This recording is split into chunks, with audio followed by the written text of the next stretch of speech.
Thanks for joining us tonight to our What Women Want event. So I'm Andrew Stephen. For those of you who don't know me, I'm the Associate Dean of Research here in the Saïd Business School, L'Oreal Professor of Marketing, and also the Director of the Oxford Future Marketing Initiative. I'm really excited to be kicking off this event and hosting it tonight, which is in collaboration with Kantar, who is one of our founding partners of our Oxford Future Marketing Initiative. So it's really great to do this event together this evening and talk about really the role of gender and diversity, and in particular women, in advertising, how it's been portrayed over the last 100 years, as well as present some new studies and new findings, new research that Kantar has produced as part of their What Women Want work, and you can see the exhibition out in the foyer. I'm sure you've looked at it already. We'll have another chance after this session tonight to have a look at that. So a few things that I wanted to do before we dive into a series of talks and then a panel discussion is to not only welcome yourselves, but also we're live streaming this event on YouTube. So welcome to people who are watching it, looking to the camera on YouTube. This is actually the one of several events that we're hosting in the school to mark International Women's Day, but it's really a month of events for us. So kicking off yesterday and running until the end of March, this is the third of I think about 11 events that we're doing around this topic and these themes of not just gender, but diversity and balance more broadly. So tonight it's all about advertising, all about marketing. Like I said, bringing together the Future Marketing Initiative and Kantar to have a really interesting discussion and share some findings and some evidence around these themes with you. So we're going to hear those findings, and then, like I said, we'll have a panel discussion. So without further ado, I wanted to introduce you to Bart Nichols, who is from Kantar. He's got multiple job titles, so I want to get them correct. He's the CEO for Kantar Consulting in EMEA, and he's also the UK country leader for Kantar as a whole. And so I want to welcome Bart to the stage to offer Kantar's welcome, and then we'll move on with the rest of the event. So Bart, over to you. Thank you. Brilliant. Thank you very much, Andrew. And it's a real pleasure to be here. I have to say we were delighted to be invited as part of our partnership with the Saïd Business School and also as the Oxford Future of Marketing Initiative. It's really great to be able to present some of the findings and some of the reasons behind why we've done the What Women Want initiative. Actually, last time I was in this theatre, I was watching Andrew's inauguration presentation, so I have to say it feels like there's kind of quite a weight on my shoulders to be interesting, so you guys can be the judge on that, otherwise you'll have to wait for the other speakers. So you may or may not know that much about Kantar, and actually Kantar is part of WPP. It's the Insights and Consulting division of WPP. And it's a surprisingly large company. It's over 30,000 employees, 3,500 in the UK. And we provide a whole host of research, insights and consulting, data and analytics services to many clients and organizations around the world. Actually, we're present in most businesses, hopefully in most businesses, most countries. And we do some very diverse things, so some quite eclectic things and specialist things like advising the government, doing things like the National Crime Survey and public health, working with Public Health England. We also do all the TV audience measurement research for Barb. Right the way through the commercial sector, working with organisations like Unilever, helping advise them on things like the male grooming ranging in Tesco, and also global branded organisations like Land Rover or Vodafone on things like global positioning and brand strategy. So hopefully we've got quite a breadth of experience to offer. But let me start by telling you a little bit about why we came to start this initiative and what was really behind it. It's something that's so important to us as an organisation, but it's because it's also really important to so many other people too. We like to think of ourselves as a business as world leaders in human understanding, and our purpose as an organisation is to help clients, people and society to flourish. And you can't do that unless you really have a good understanding of all of society, and society in a way that allows people to flourish in their own environment to the best of their ability, and understanding of segments is really critical in that. And Kantar as an organisation is very specifically focused also in the area of inclusion and diversity. And there's a strong commitment to support many of the industry-led areas for change, so the Unstereotype Alliance, but also the UN Women's Initiative at a WPP level, applying our research and communications experience across the piece there. So, as an organisation, obviously, we consult very heavily towards clients, and issues that are important to us from a societal point of view aren't just societal. They're actually also really important things commercially. And actually, when you look at certain sectors that perhaps aren't really addressing the female opportunity as well as they might, it usually comes as a lack of understanding about how to address the female consumer in a way that's distinct or relevant to any other consumer. And as an important segment, one of the categories that we've looked at historically is in financial services. And we did a study about 18 months ago called Winning Over Women in Finance, which was really about understanding how women view the area of financial services and what opportunities there lie by being more specific and purposefully targeted towards the female consumer in the way they like to invest. And we uncovered that there's £130 billion worth of opportunity by unlocking the investable assets that women have control over purely by addressing them in a more direct way and giving them confidence over their financial decisions. So it's a commercial opportunity as well as a societal need for us to make sure that, that women as a group are addressed in an appropriate way. So why did we do Winning Over Women? Well, obviously, there's a fantastic excuse in the UK last year, which was 100 years anniversary of women getting the right to vote, or some women getting the right to vote in the UK. So we felt it'd be really interesting if we talked on behalf of the industry to say, how far have we come in 100 years? So actually, you might think we've come a long way, or you might think we've not come very far at all. And if you did spend any time looking at the exhibition in the foyer, you'll see that actually you could draw many conclusions from that, but I'll allow Amy to talk a little bit about what the impact of some of that has had on women in general in themselves. But the exhibition particularly talked about women's role in society and how advertising and marketing portrayed that in context. And it's very interesting at an intellectual level, but also at a societal and cultural level to see how that's changed. So, great excuse to really say, let's have a look at marketing and let's look at advertising over the last 100 years. How might we go about investigating that in a way that's interesting?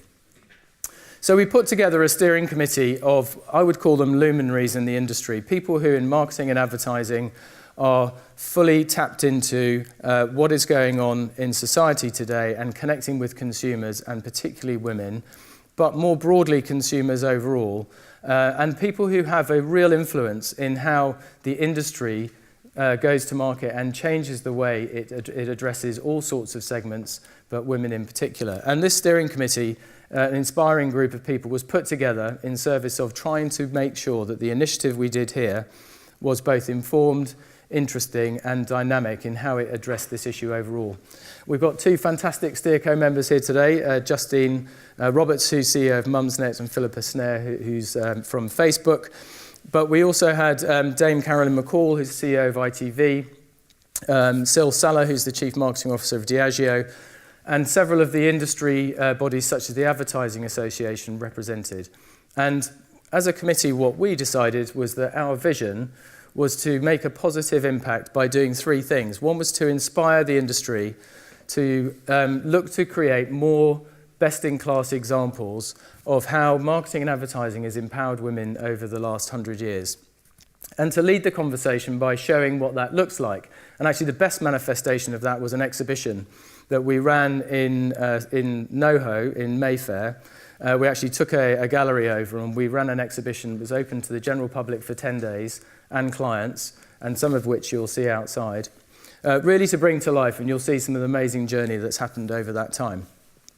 It's also to support the industry on understanding where it's going and working well and where perhaps it isn't. So providing some specific research that you'll hear from Amy about the relationship that brands have with female consumers, and when they do it well, why it works well, and maybe when they do it less well, why it might not work so well.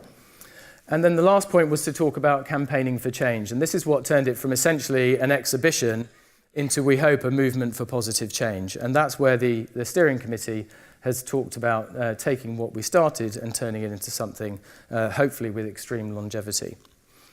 So where do we go from here as an initiative? What we've done is we've taken that exhibition and we are essentially taking it on the road. We're taking it to client organisations, we're taking it to educational establishments, we're also taking it to industry agencies and consultancies like ours, really to try and, I guess, spread the word. This is a concept, although obviously we talked about it in relative relevance to 100 years of women getting the vote in the UK.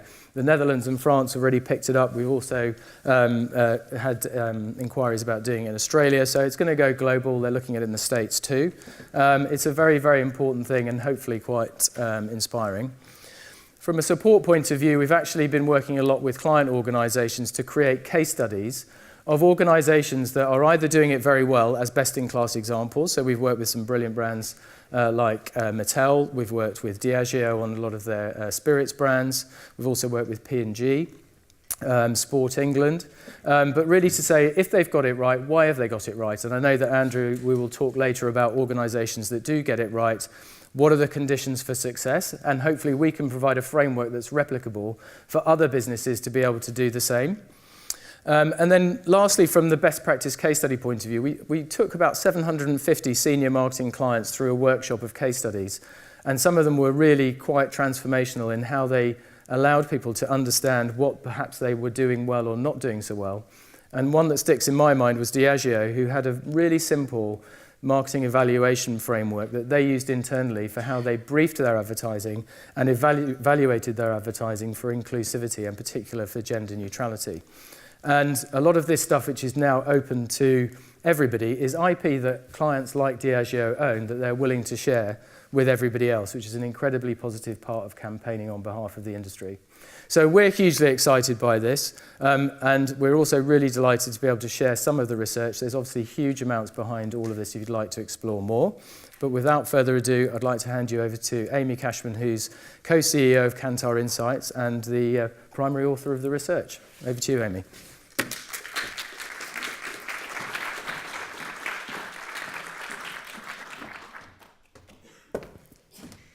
Thanks, Bart. I didn't quite get to the stage fast enough to be just at the end of that, but it's really great to be here this evening and take you through some of the findings that we had when we built up a piece of research around the whole exhibition that we did for What Women Want. I just wanted to sort of start by saying that, and we kind of alluded to this before when we were talking about winning over women and the commercial opportunity that presents, that we didn't want to do this just to kind of talk about how brands have to be good to women. We wanted to talk about it in the sense of the commercial opportunity that's available for our clients. And one of the things that we have as Kantar is something called the Brand Z database, which is a global study looking at brand valuation that's gone on for 15 years. So we've got enormous databases across the world. And what we did when we looked in that, we actually saw that brands that have more of a male bias have an average value of £1 billion less than those brands that normally skew towards female or have a more balanced approach. So actually immediately we could see there was some commercial opportunity there for our clients to realise if they took a more open-minded and more sort of gender neutral or more female skewed approach to their brand marketing. So when we were doing this research, the first thing we were thinking about was how brands could empower women. And we did qualitative work, we did quantitative work, and we were looking across all the different data assets which Kantar owns in the UK. And what we soon came to realise was actually that what sits underneath the idea of empowerment is really a lot to do with how people feel about their own self-esteem. And this is particularly true of women. And so what we realised was actually this study became more about understanding self-esteem as a concept for women and what sat underneath that. So that's what I'm going to take you through in a little bit more detail. So in terms of some of the key things that we discovered, as I've said, this is what the self-esteem point was the one that we found was really sitting underneath the sense of empowerment. But it was also a very personal thing, and it was quite highly nuanced. So I'll talk a bit more about that. We noted that despite all of the changes that we've seen in society in terms of women's role and all the things we could see in our exhibition in the way that women have been changed in their representation over the last 100 years, we actually still see a fundamental difference in the levels of self-esteem between men and women. And that's particularly pronounced in the millennial generation as well. what we were able to do then was sort of unpick a bit more about what is actually underpinning the way people feel about self-esteem, and we were able to identify 5 contributing factors, which I'll talk about more in a moment. And then what we were able to do also was to look at a brand's performance from a self-esteem lens, which is quite an unusual way of looking at a brand's performance, and not certainly one we'd done ourselves before. But it really brought out some quite interesting highlights for us in terms of, again, some commercial opportunities we felt for brands bringing people into their franchise that might otherwise not have chosen to do so. So let me start by talking about this point about self-esteem. And the way we asked this was to ask people in comparison to the average person. So we weren't asking women about women and men about men. We were asking men and women about, in comparison to the average person, how would you rate your level of self-esteem? And you can see very clearly there's a difference here between men and women. And then when we look into the millennial cohort, you can see again a really significant difference, particularly between a level of above average self-esteem. And we see that across all the different cohorts that we looked at, millennial men tend to be the group that have the highest levels of self-esteem across all the groups we looked at. So what I wanted to do now was just talk a little bit more about what sits underneath that. So what are the contributing factors that make up a person's self-esteem? And we found 5 that we felt really were critical in understanding this. And I'm going to read out the definitions just for the sake of clarity to make sure everyone kind of understands. So financial autonomy is really about being free to spend your money as you wish, and also feeling that you have the power to create your own wealth. As freedom of thought and expression is really about having your views heard and respected by other people. Social connections and networks is about having a network of people that you can rely upon. Accessibility and visibility is about seeing positive role models that you can relate to. And sexual body autonomy is around feeling comfortable and in control of your own body. And what we did was try and unpick, okay, which of those 5 constituent parts, which make the biggest contribution towards a person's self-esteem. And when we looked at it between men and women, the first thing to note is that accessibility and visibility is actually not an enormous contributing factor for men or for women. And that really points to the point about this being quite a personal thing. It's less about what's going on in the world around you. It's more about how you feel within yourself. And that's really driving it. But the rest of them you can see are quite well balanced in terms of the level they contribute, but there's some interesting differences between men and women. So you see that sexual body autonomy becomes more pronounced for women in terms of driving their self-esteem, and the financial autonomy becomes stronger for men. And we felt that fitted with males' role generally as breadwinner historically, and that sort of role of the financial building themselves up in terms of their self-esteem, and sexual body autonomy in terms of the fact that it tends to be women who are objectified in the media and whose bodies are, used for advertising and things like that. We then wanted to understand a bit more about, okay, so what if we look at women only, and we look at those women with low self-esteem versus those women with high self-esteem, what are the drivers there? What are the things that kind of make the difference? And actually, the sexual body autonomy piece doesn't come into play quite as strongly, which is quite interesting. But what we do see is that financial autonomy is something that really bolsters self-esteem for those women who already have higher self-esteem. And that really matches what we saw in our Winning Over Women work, that this is a category where women tend to feel less confident, less engaged. So it's only the most confident women that will really work for. And then the other one is the social connections and networks, which again, much stronger for women with lower self-esteem. And again, that marries up very well with other work that we as Kantar have done around the way that women have social networks in a different way to men, the way they tend to have more people that they're closer to, that they can rely on. And we see that in a number of studies that we've done. The one other point to mention probably is when you look across age cohorts, again, just looking at women, we see that millennial women are far more likely to have the sexual body autonomy driving their self-esteem than older women, and financial autonomy much more of a driver for baby boomer women who, of course, are approaching retirement, and those kind of financial issues coming to the fore perhaps more so. So what we saw was this real difference in terms of self-esteem. And actually, obviously, the whole point of our exhibition was to understand around advertising and how advertising helped. And what we saw was actually that advertising still isn't really catching up with the way that women see themselves in the real world. And we actually chose that 85% number to be the first number you saw when you walked into our exhibition, because we thought it really made that point very strongly. So I've sort of cantered through that, and I'm happy to talk more about those points later, or we can give you more information if it's interesting. But we would also just like to talk to you a little bit about this brand gap analysis that we did. So what we did here is we took 40 different brands across 8 categories, and we chose a wide range of different categories and a wide range of different brands. And for each one, we asked people to what degree they felt that brand supported their self-esteem. And then we looked at that through the lens of whether an individual had low or high self-esteem as well. So we're trying to unpick which are the brands that maybe drive how people feel about themselves in terms of self-esteem. And what we saw was some really interesting differences. And again, happy to provide the brand level data for people if it's of interest. What we saw was there's obviously a couple of different ways of looking at this. That black line that runs through the middle is the average score. And the yellow point is women with high self-esteem, the blue, women with low self-esteem. So there's a couple of things to consider.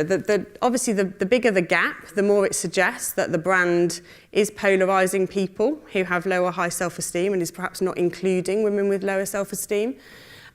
You also can see whether or not the gap is above the line or not, and then you can understand whether the brand is doing that above the average for the categories or not. And so you start to being able to unpick. You can see some of the ranges that exist and the way they go above and below the average line. You can start to unpick some quite interesting differences between the different brands. And as I say, we've obviously got the data on each. I'm just going to talk you very quickly through 3 of the brands in particular. The first one is Boots. And Boots performed really well in this analysis. It had a smaller gap between women with low self-esteem and high, and it was also above the average. And if you think about the kind of way they go about their advertising, the types of models they use, I mean, even the latest execution, actually, which I saw last night, had a really wide range of different individuals, particularly on the final screen, which was quite sort of stark. And what we also see, again, from our Brand Z work, is that Boots is a really strong performing brand. It builds really strong relationships with its customer base, and it performs really well in its category. So that kind of inclusivity really serves it well in terms of what it's delivering to its customers. Nike was an interesting one, and I should add, obviously we did this research before their latest execution, which I know has garnered quite a lot of discussion and interest in terms of what that's saying about women. But what we thought was interesting with Nike was actually we saw quite a big gap between women with low and high self-esteem. We really didn't see it as an inclusive brand. And that surprised us a little way, because we were thinking, well, actually they do quite a lot of grassroots activity, if you think about the runs they do and things like that. But actually then when you look at their advertising, their communication, it's very focused in the elite athlete space. And one of the ladies in our qualitative group as well was observing they'd only really started doing plus sizes in Nike like about a year or 2 ago. So again, not a feeling of sort of inclusive, you're just on your starting your exercise journey, maybe not even providing clothes to help you out. So, and we've seen there again in the Brand Z work we've done, they have had decreases on some really critical brand measures over the time we've been evaluating them. And the final one I just wanted to mention was Nutmeg, which is a much smaller player, a sort of a fintech investment company, mainly focused London, Bristol, Edinburgh actually. But they have a really different way of talking to their customers from a traditional investment company. And we saw they had a really small gap, hardly any, and particularly in financial services where we know it's harder to engage people who don't feel confident. We thought this was a great result actually in terms of them being very inclusive and talking to people in a different way. And we've seen that they too have been growing fast and having some great results for some of their advertising campaigns. And in particular, they tend to use sort of very normal, average-looking people in their advertising rather than sort of the usual kind of person staring into the distance in a glass building that you see in a lot of investment advertising. So just finishing on a couple of key points around what we learned from this. I think the first one was what we wanted to really get brands to think about was, how are they featuring women in their touch points? How are they doing it? Are they doing it in a typical way, in a stereotypical way?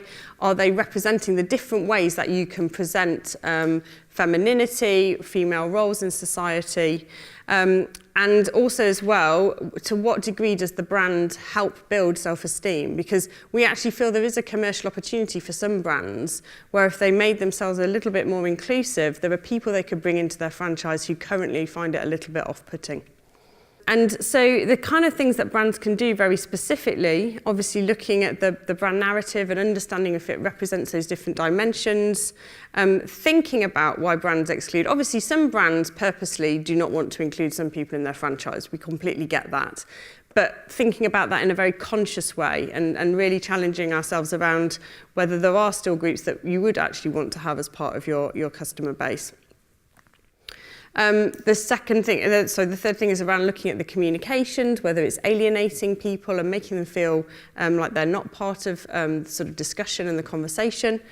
And finally, looking at all the different touch points. And we saw some very interesting campaigns where they kind of said one thing, and then actually when you'd gone into store, you'd felt very differently. So maybe a brand that felt inclusive in its advertising, and then you go into the store and you can't find clothing that fits your size, or you have slightly snotty staff who don't want to help you, or whatever it may be. But really trying to get that consistency across touch points is absolutely critical.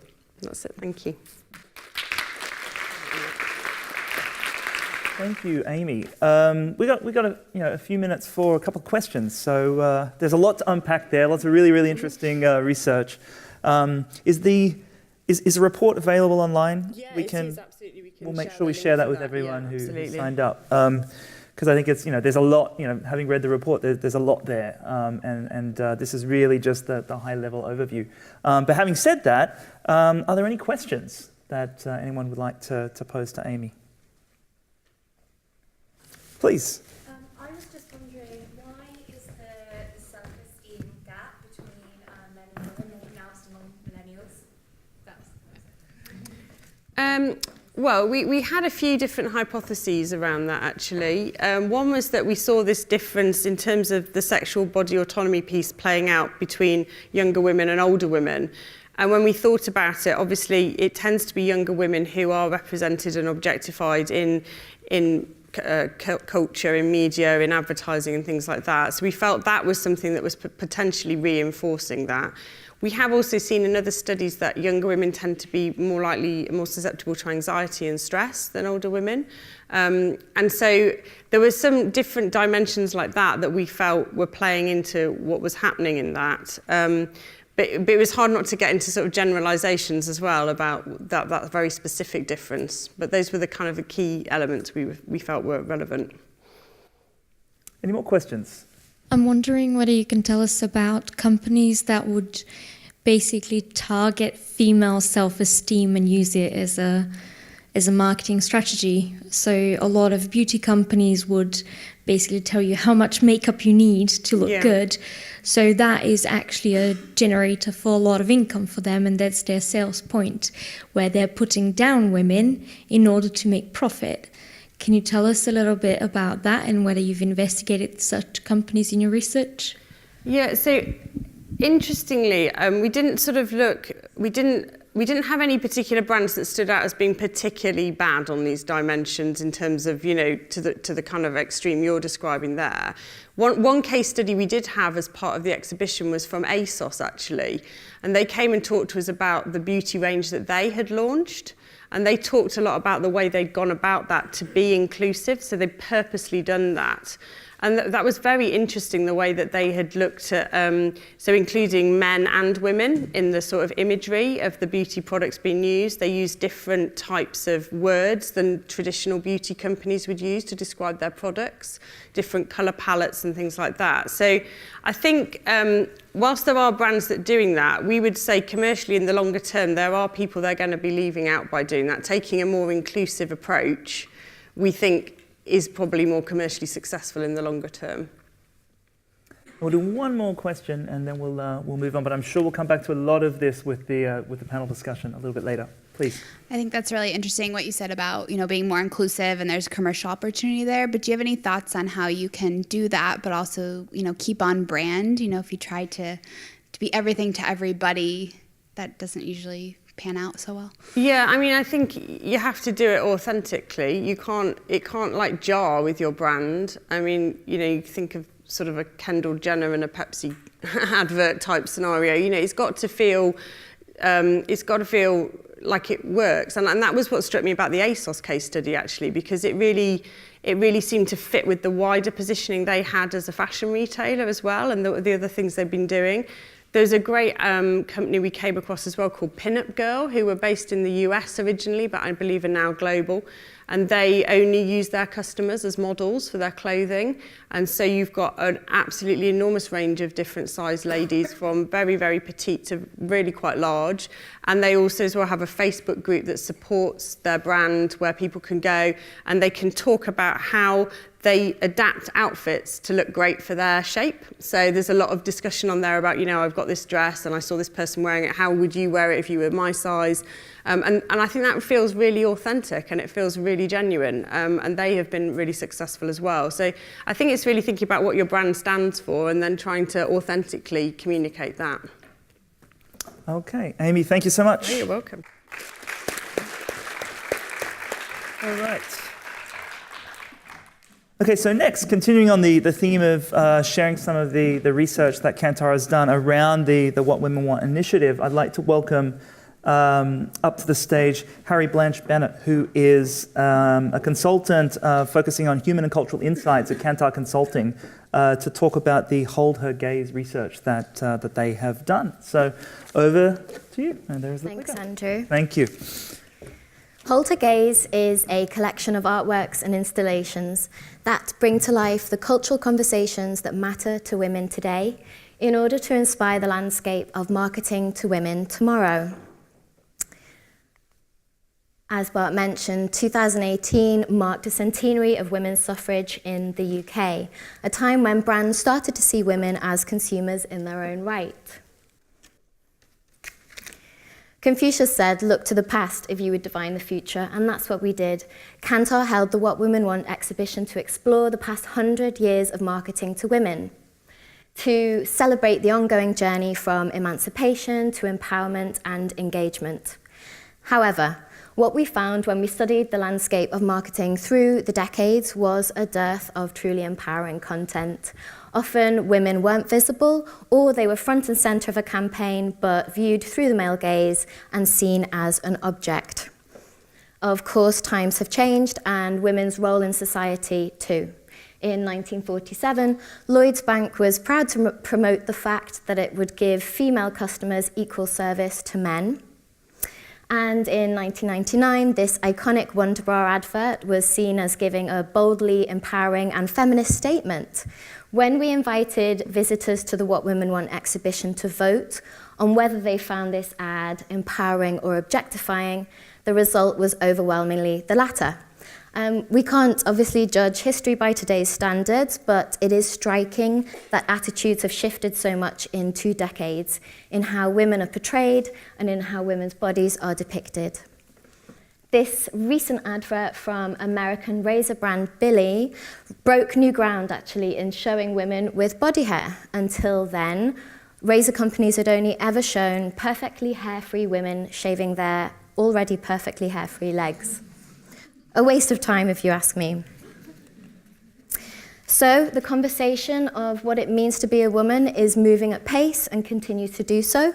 So that's why the human and cultural practice at Kantar Consulting created Hold Her Gaze in partnership with Grey London. Some of you may have seen some of the works in the hall, but I'll take you through each of them in turn and give you a bit of a description of them and the inspiration behind them. But first, how we arrived at creating those spaces, we used a methodology called cultural insight. We pick up on the weak signals in culture manifesting through influencer conversations, podcasts, books, fashion campaigns, front covers of magazines, films, and more. And we use those to build a picture of how attitudes are shifting and how that might manifest and impact consumer choices. For Hold Her Gaze, we explored the dynamic dialogues around consent, body positivity, the gender pay gap, gender fluidity, equality, and more. We also looked at new brand communications and product innovations that were speaking to women in new ways. Uncover the Untold is a large-scale photographic piece showing the iconic and globally recognizable Elvis Presley, ripped to reveal beneath him the lesser-known Sister Rosetta Tharpe. Despite being an influence on music's great and good, from Bob Dylan to Chuck Berry and Elvis himself, Tharpe was all but written out of the history books. She was actually only inducted to the Rock and Roll Hall of Fame last year, some 30 years after Elvis. We were inspired to create this space by a widespread re-examination of history, from statues of colonial leaders being torn down in town squares and on university campuses, to once celebrated male artists facing fresh criticism for the sexist portrayal of women, and of course all of that against a backdrop of the Me Too movement, which has raised important questions about male privilege, power, and who gets to tell our stories. Our takeout for brands was to look within your business and ensure that women aren't being overshadowed, to look carefully at the stories you tell and ensure you're shining a light on female pioneers. This Stabilo advert did just this. Very neat link to product. It's called Highlight the Extraordinary. This woman is Lisa Meitner. She actually discovered nuclear fission, but it was her male counterpart who was awarded the Nobel Prize. Our next piece is I Contain Multitudes, which features both positive and negative words that can be used to describe women. For a long time, and still today, women's behaviour has been subject to scrutiny, and women's appearance has been subject to a lot of scrutiny and often double standards. So here we wanted to explore some of the words that, when applied to men, are deemed as positive, when applied to women are deemed negative. We were inspired by the unruly women of the moment, and how they are subjected to different standards. So, for example, Serena Williams, when she behaves in a similar way to male tennis players on the court, she's accused of being angry. Cardi B, who really redefined how a pregnant woman should act when she twerked on stage at Coachella Festival. And Mary Beard, the historian who consistently flies in the face of how an older woman should show up in the public eye. Our takeout for brands was to explode the notion of what it means to be female. This recent campaign by Olay is called Face Anything.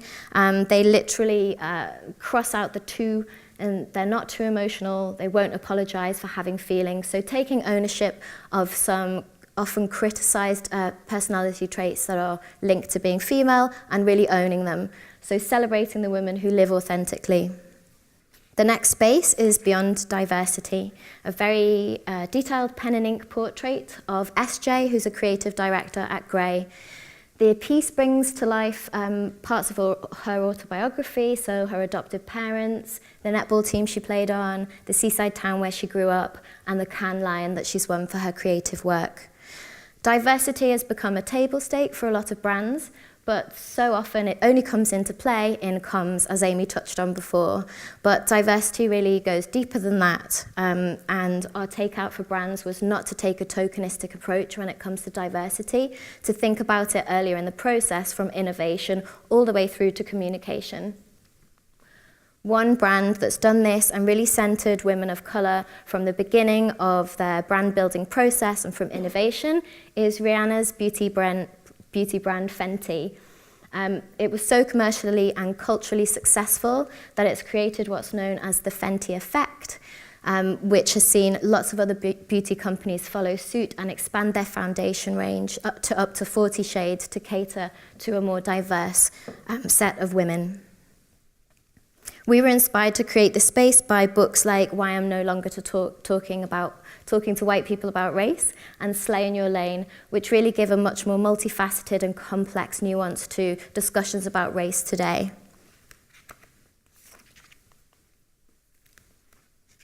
Our next space is called Truth to Power. It's a denim jacket with pins, patches, and slogans that bring to life this resurgence and widespread activism that we're seeing in millennials and centennials specifically. We were inspired by young activist Emma Gonzalez, the gun control activist in March for Their Lives, by the Swedish schoolgirl Greta Thunberg, who is at this moment organising school walkouts around the world to protest climate change, and of course Tarana Burke, the founder and propelling motion behind the Me Too movement. Me Too has shaken the foundations of power and galvanised a generation of women into speaking up and taking action. In 2018, a record-breaking number of women entered US Congress, and it's clear that around the globe, women are leaning into politics and really want to make a change.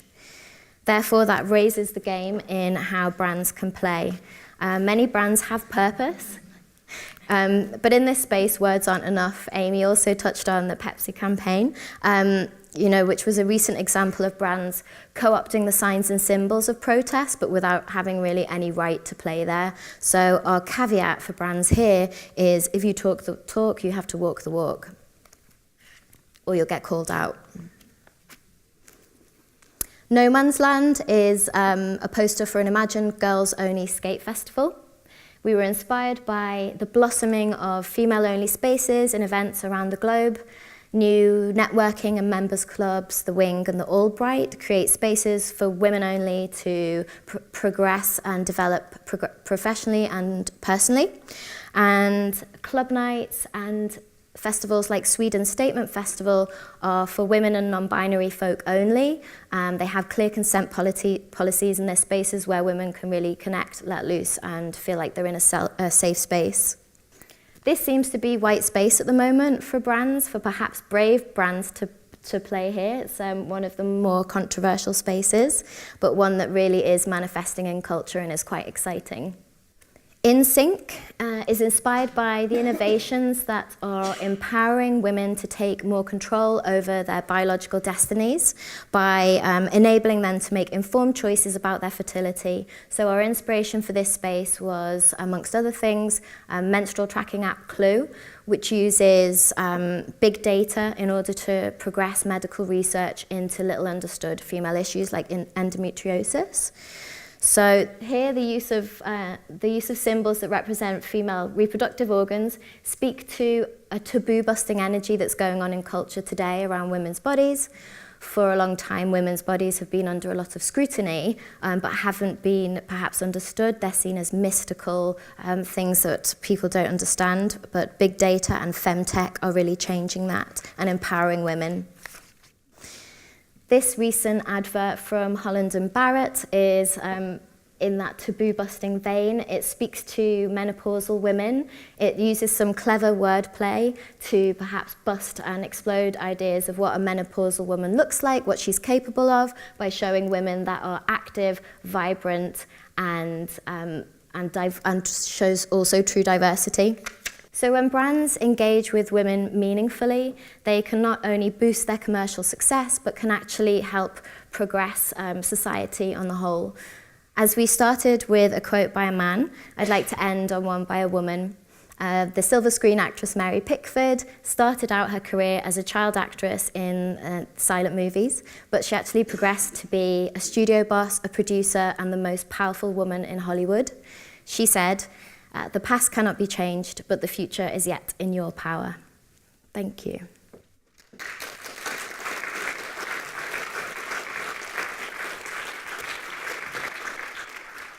All right, Harry, thank you very much.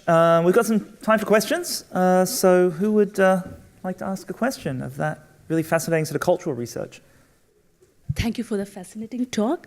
I just have a question regarding one of the advertisements that you showed on the screen, where the women of different colors appear on the in this advertisement. So I just wanted to ask, does that pattern changes over the course of the advertisement? Because keeping the woman of color, like the darkest shade among the bottom, and the woman who was there, like the most fair at the top, so it was again problematic. So. That's a really interesting observation, and actually one I haven't thought of. Yeah, I agree. I have to agree with you actually on sort of reassessing that image. But as a brand case study, I think Fenty's done wonderful things for diversity in really centering women of colour in the brand from the beginning. Okay, I've got a question. I'm going to ask you a question. So where do you see this going? So when you talk to brands about this research and these insights, you sort of shared a little bit with us in terms of advice to brands. But how do they receive that advice? You're a consultant at the end of the day, so you're giving them advice, and how do they grapple? Because these are some really big concepts. So how do you break it down to make it implementable? And make it actionable. I think in our implications we built for brands, one of them at least was always to look within their own businesses, because a lot of brands are great at doing femvertising. I don't know whether anyone's heard that term, sort of advertising with a feminist slant, but then when you look within their businesses, perhaps they're using sweatshops that don't pay their workers maternity rights. So I think brands, as sustainability and transparency becomes more important to consumers, will have to think very carefully about what's going on within their businesses before they do a great big Women's Day campaign saying, isn't feminism great?